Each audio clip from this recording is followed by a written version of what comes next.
The Pony Express was a fast mail service established in 1860 and ran for just over 1 year until 1861, before being replaced by the Transcontinental Telegraph Line. The trail ran from St. Joseph, Missouri to Sacramento, California, covering nearly 2,000 miles. Riders on horseback carried mail, reducing the time for cross-country communication from weeks to just over 10 days. Despite its short lifespan, the Pony Express became a legendary symbol of American frontier spirit and ingenuity, and it is the next adventure of Jack Monkey Jeep.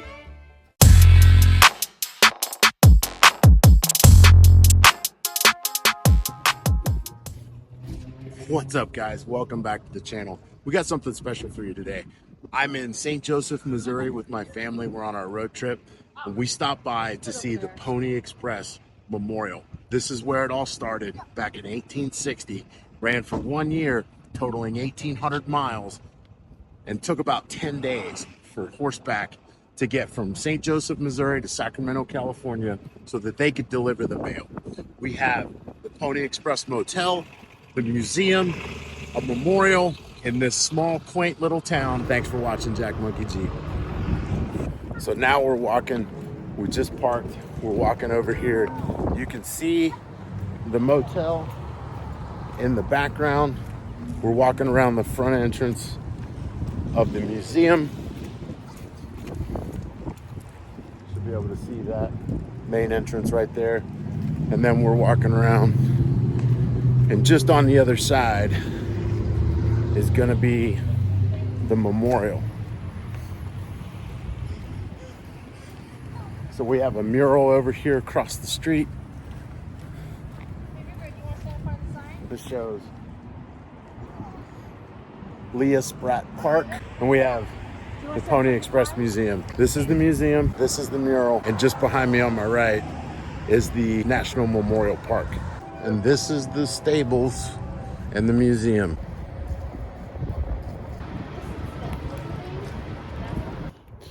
Well, what's up, guys? Welcome back.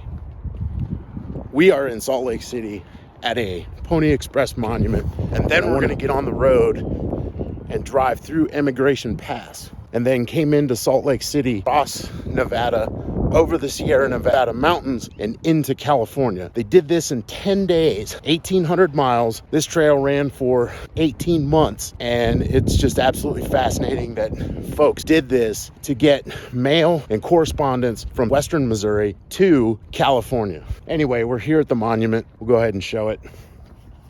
Now, this is one of the historical monuments. Most of them are not like this. So about every 10 to 15 miles along the trail, you're gonna see these about 6-foot high stone monuments, 4-sided, and on each side they've got a bronze inlay that depicts what took place at that historical marker. Now, this is a replication of the riders when they were resting and riding along the Pony Express Trail. Those other markers just kind of depicted where folks stopped and took a break, and about every 10 to 15 miles. So.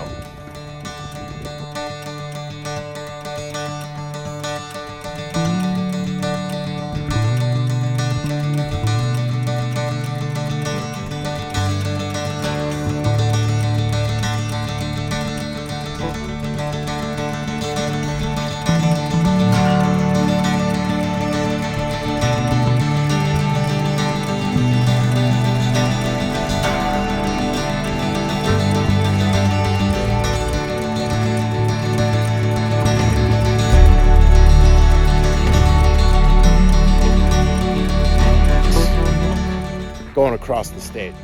Absolutely phenomenal. Gonna try to do some of it. And then, yeah. So now I'm gonna go back, I'm gonna set up some cameras on the Jeep, and we're gonna drive 9 miles through Emigration Pass. It's paved. It's not, I don't think that it turns into gravel at all. It's generally a paved road all the way. I'll get into Park City, and then we'll start tomorrow.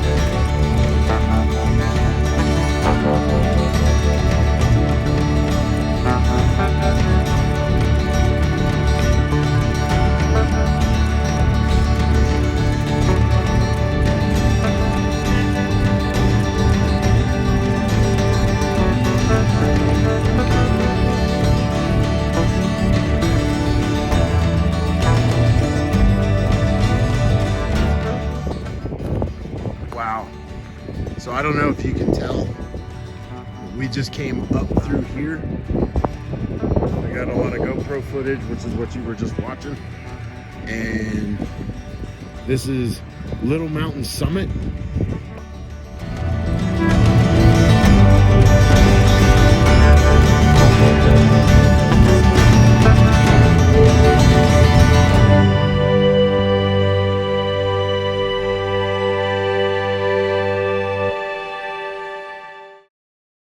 Hey guys, good morning. Little change of plans this morning. I'm not gonna go up over the Pony Express Trail. As you can see where I'm at, it dumped a lot of snow. Okay, I was not really prepared for this. I don't have any snow chains or anything, and I'm all by myself. I'm not gonna risk it. I will show the weather right here, and I don't trust the Apple Weather app, but right here you can see what's happening. So good news is the Pony Express Trail that I was gonna hit was just a continuation of yesterday's, and it just kind of goes up over the mountain pass and then reconnects with 80. So we're just gonna go jump on 80.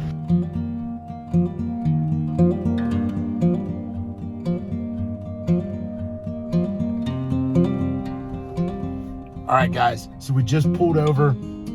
The weather is starting to break a little bit. I think you can see we're getting some clear skies. We still got some snow. Now we're in Wyoming, and we've got Fort Bridger Historical Site. It's about 7 miles down the road. That is where the trail takes turn and goes north off of I-80 east and actually goes up and around. I think I might be able to do that little section, but as of right now, we're on I-80 following the trail. But once we get to Fort Bridger, we might turn off.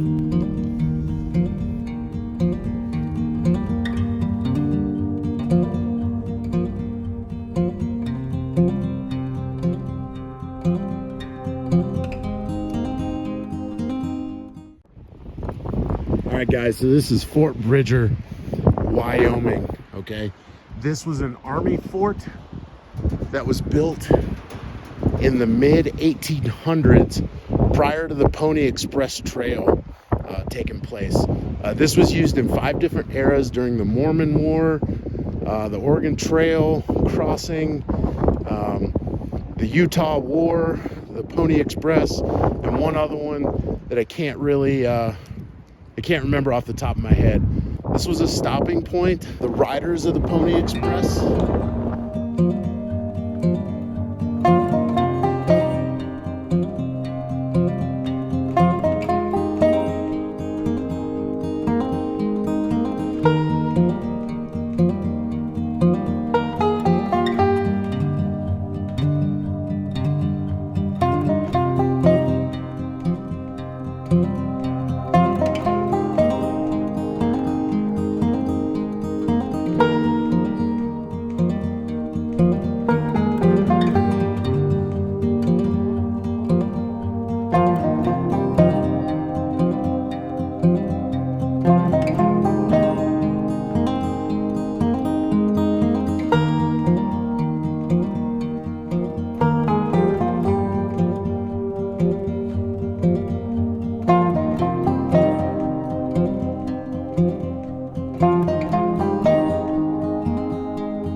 That's it, guys. I mean, that's Fort Bridger. Coming out this way, I suggest you check it out.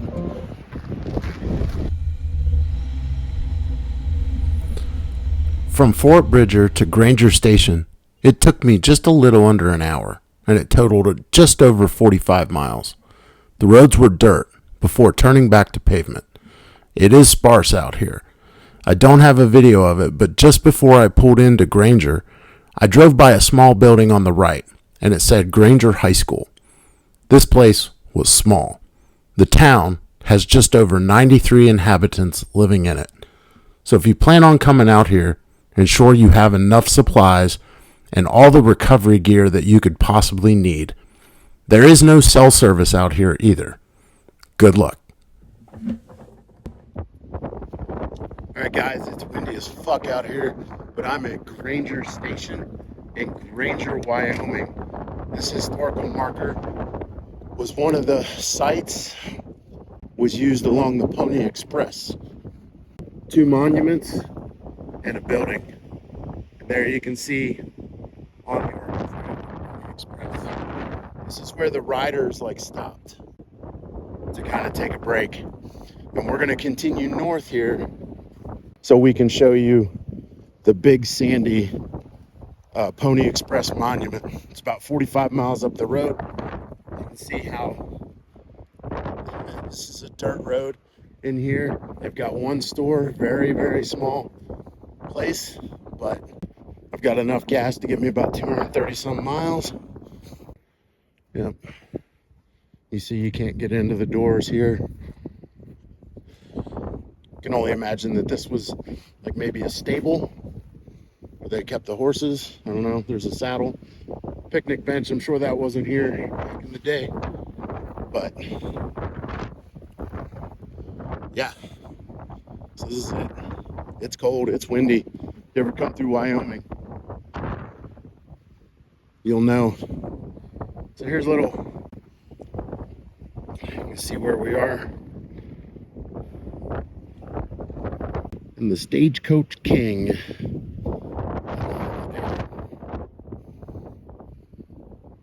All right, so we're gonna get back on the road and we're gonna drive, like I said, 45 miles north. I hope the road doesn't stay dirt, but it might. We are in Wyoming, so.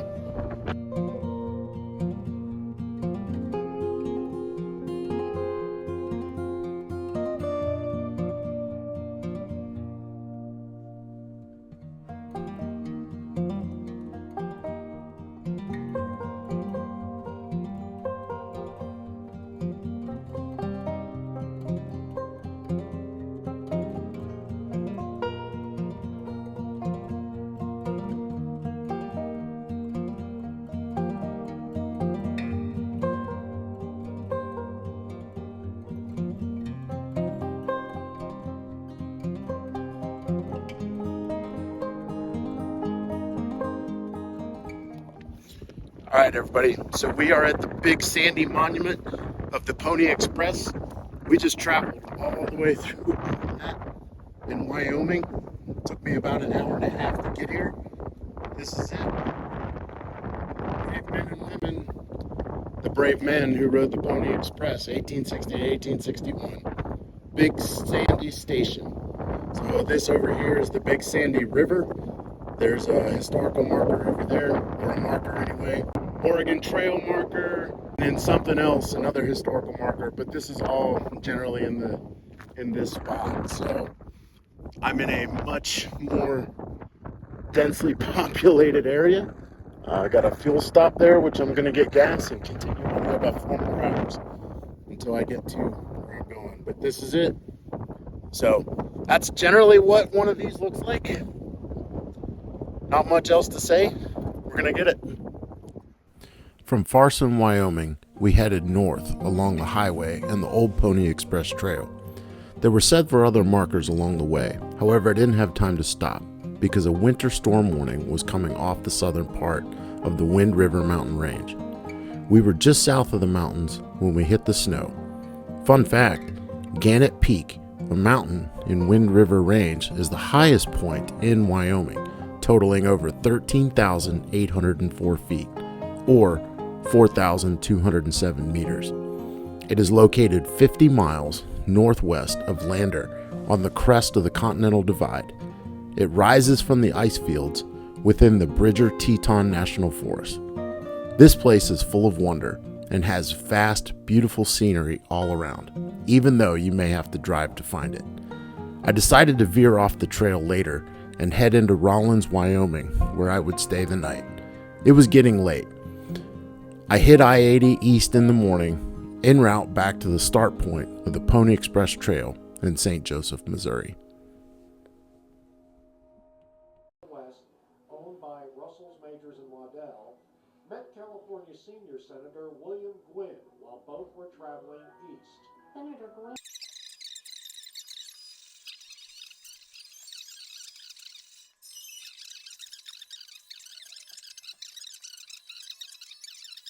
Well, there you have it. And now you know where we're at. We're at the Pony Express Museum in St. Joseph, Missouri. I've shown you some trails. I've shown you some landmarks. We're going to talk a little bit about gear. But first, we're going to walk through the museum.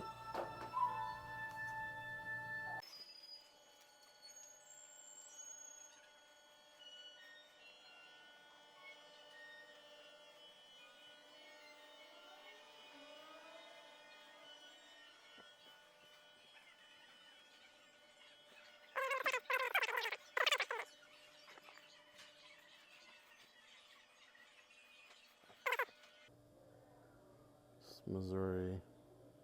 So we're right about in here, St. Joseph. The trail goes up through, I don't know. Anyway, it goes this way, goes across Nebraska. Okay, this mountainous peak, this mountain range right here comes across into, which is now Wyoming, comes across down into Utah, down through this mountain range, and then across Nevada into Sacramento.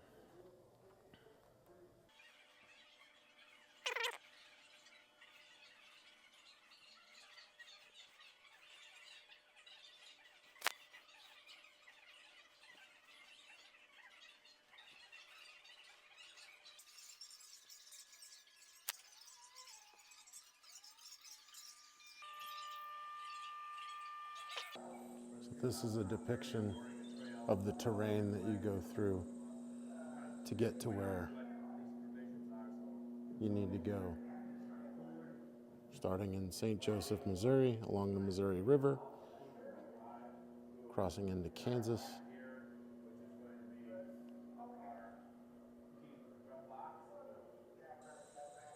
across the Great Plains of Nebraska, over the Continental Divide at South Pass, and then crossing the Salt Lake Desert. Fort Bridger, we stopped there.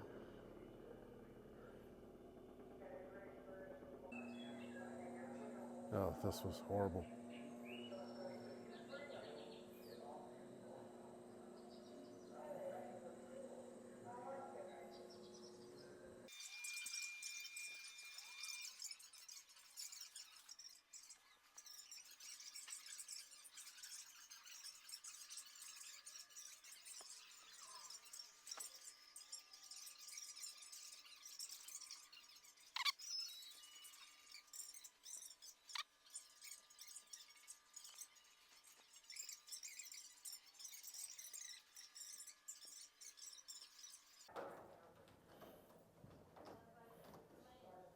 And here you see the 5 trails overlaid on the map. The Oregon Trail, the California Trail, Old Spanish Trail, Mormon Route, and the Pony Express.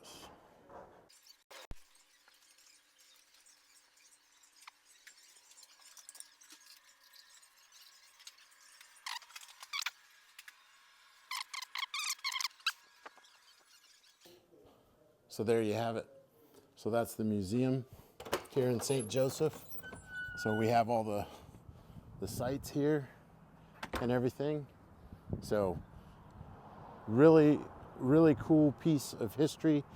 If you're interested in checking it out, come to St. Joseph, Missouri, and you can see everything here. So now that we've given you an insight to the history, the terrain, and what some of the landmarks look like on the Pony Express Trail, let's talk about some gear that you might need to bring with you if you plan on doing this trail. There's 3 things you need to consider whenever you're going through making the plan to do this. One is the time of year that you're gonna go. Are you gonna go in the spring and summer months, or are you gonna go in the fall, winter? Number 2, are you going solo or are you going as a group? I always suggest that we do things as a group, especially when we're off-roading and overlanding, but I think this trail is definitely doable in the right conditions with the right gear on a solo trip. And then number 3, how many days are you gonna go? Obviously, I'm talking about the amount of supplies you need to bring with you. Are you doing this really short, Are you going to spread this out over a long trip? You're going to need fuel cans, extra food, potentially a fridge, things of that nature. So let's get into why I think those three things are the considerations that you need to have when planning out this trip. The time of year. It's April right now. As you can see, I saw everything from beautiful, gorgeous, sunny weather to snow in the little bit of trail riding that I did on the Pony Express Trail. A lot of the trails aren't even open between the months of October and April, and that is because of heavy snowfall, unpredictable weather in the winter and early spring months.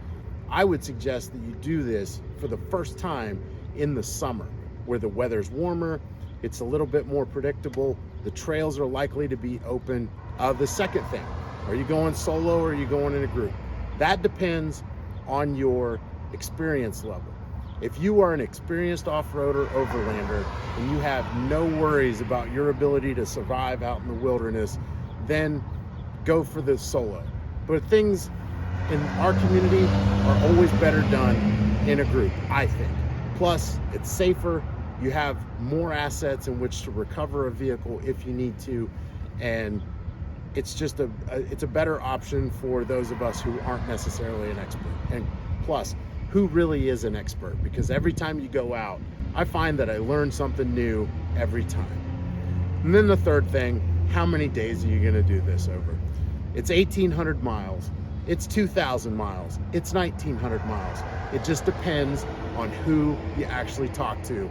It's somewhere between 18 and 2,000. Could take you in upwards of 4 days, 7, 8 days if you're only planning to travel 250 miles a day. Depends on the range of your vehicle, depends on how much room you have for the fuel cans. It's really the driving factor. There are lots of stops along the way. You are isolated for most of the trip. However, there are portions where you can jump off and get into a major city to refit and reorganize and then go on with the trip. So let's talk about some of the gear.